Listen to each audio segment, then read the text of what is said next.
A critical development in the hunt for Brian Laundrie. The FBI announcing that human remains, including Laundrie's backpack, were found in the Florida Nature Preserve that's been the subject of searches for the past month. Now, officials are not describing the condition of the remains, nor are they confirming that they are Laundrie's, only that the discovery was possible because swamp water in the area had recently receded. Stephen Fabian has the latest.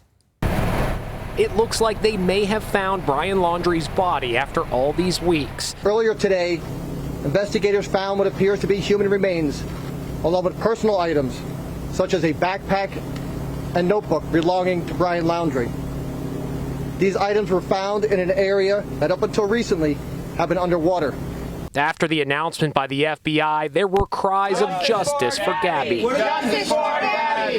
Justice for Gabby! Justice for Gabby!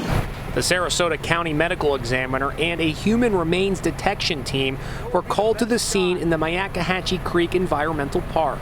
Pathologist Dr. Priya Banerjee. The fact that these human remains were found in an area previously underwater, what does that do to the condition?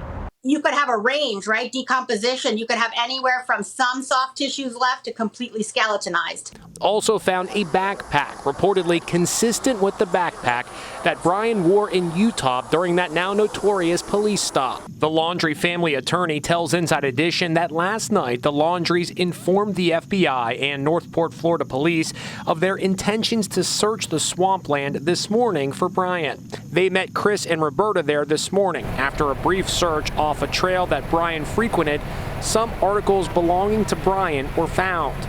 The dramatic new developments are raising lots of questions, adding more mystery to the case. Isn't it interesting that hundreds of searchers went through this preserve for more than a month, and then the family, which has not cooperated much at all, suddenly contacts police and say, we plan to go out there and look for him, and then very quickly they find traces of Brian. Authorities have been searching the swampland for 5 weeks with no result.